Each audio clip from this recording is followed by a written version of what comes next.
avions quelques remarques à faire sur ce budget, donc je parle au nom du groupe Émergence. Donc, chers collègues, malgré les apparences favorables des chiffres, nous avons plusieurs critiques à exprimer concernant la gestion budgétaire et comptable de la commune 2023. Comme nous avions déjà pu le formuler en 2021 et 2022 par ailleurs. S'agissant de l'augmentation des impôts directs, nous percevons les 7% d'augmentation de 2023, soit les 610 000 € que vous avez cités, comme une pression fiscale accrue sur les contribuables, même si les taux d'imposition n'ont pas changé. Cette hausse n'est pas durable et il y a un risque de mécontentement parmi les résidents. Nous avions déjà eu l'occasion de vous le signaler. La baisse de 2% des dépenses de personnel sur l'année budgétaire 2023 intervient après une augmentation de 17,6% des charges de personnel enregistrées entre 2021 et 2023, sans que nous ayons vu pour autant la qualité des services publics s'améliorer dans notre commune. Cette politique de recrutement explique que nous sommes passés de 4,464 millions d'euros de masse salariale en 2019 à 5 250 000 d'euros, à 5 250 000 € en 2023. Moi aussi, j'ai du mal dans les chiffres ce soir, excusez-moi. Chers collègues, je compatis.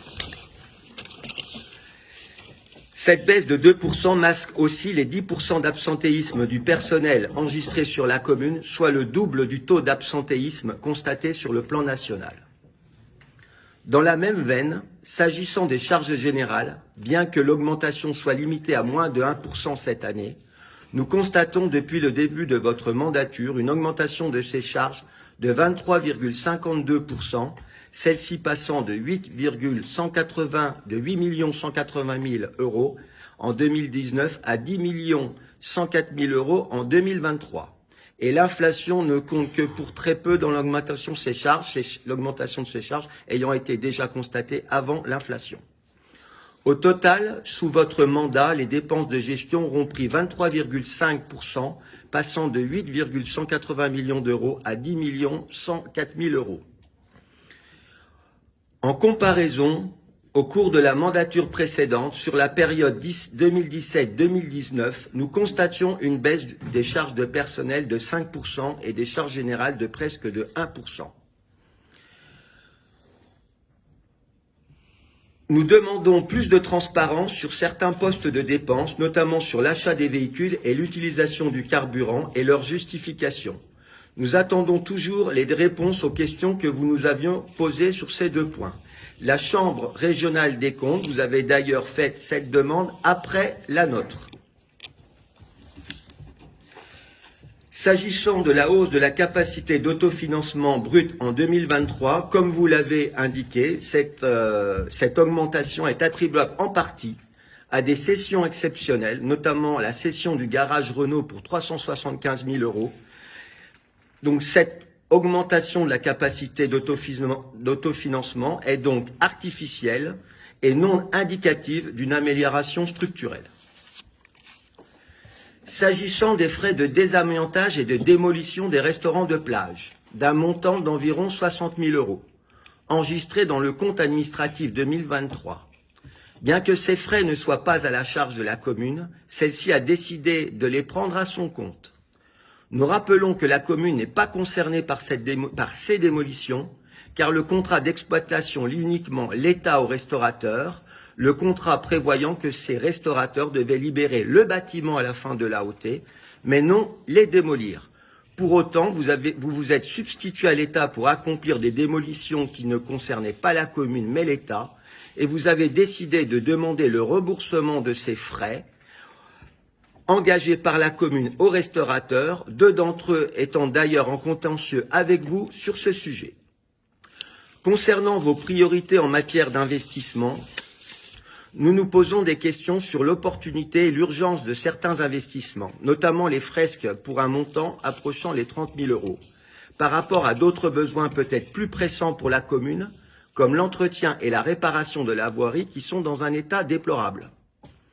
Parmi les investissements cités sur 2023, Leur hausse significative, qui est somme toute à relativiser tant le volume d'investissement a été pauvre depuis 3 ans, bien que financés sans emprunt, ne mettent pas en lumière des investissements ambitieux générant des bénéfices importants pour les Saint-Georgais.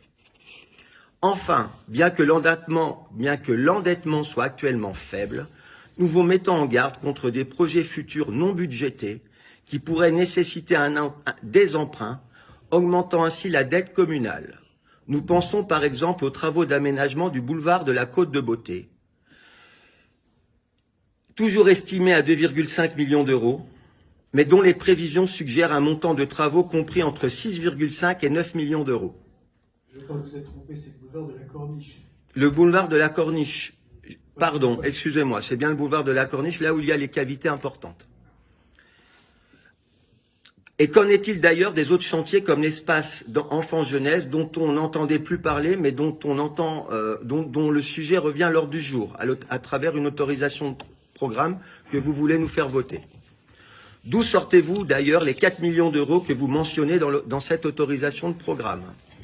La dette de la France augmentant et la dette des collectivités locales étant intégrées dans le montant de cette dette, il est tout à fait probable que le taux d'intérêt augmente et grève du même coup le coût de l'argent emprunté pour financer tous ces investissements. Je vous remercie pour votre écoute.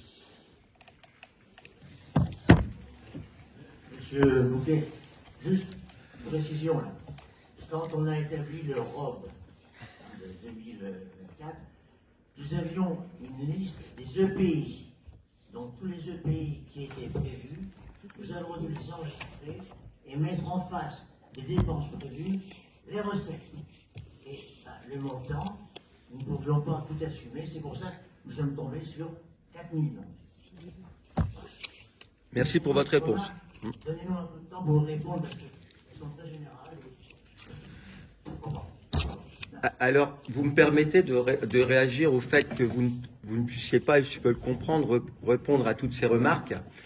Il nous est fait, lorsque nous intervenons, des réponses disant que nous allons, après coup, nous répondre.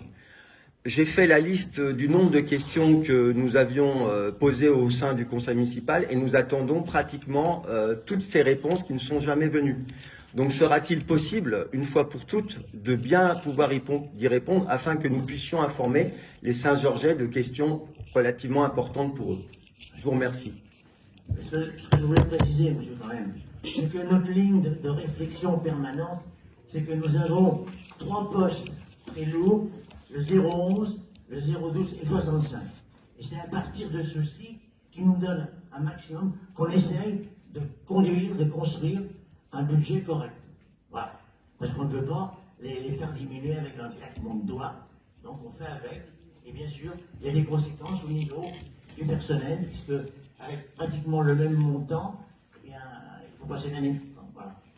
Et nous en sommes conscients, mais on peut difficilement agir autrement, monsieur. Voilà la base de notre raisonnement. On part de là, et puis après on essaye de faire au mieux, suivant les cas. Bon. Alors, sur cette délibération présentée fort correctement par mon ami M. Dominique, est-ce que vous avez d'autres observations? Bon, on va passer au vote. Y a-t-il des contre? Abstention? 7. Bon, donc, adopté.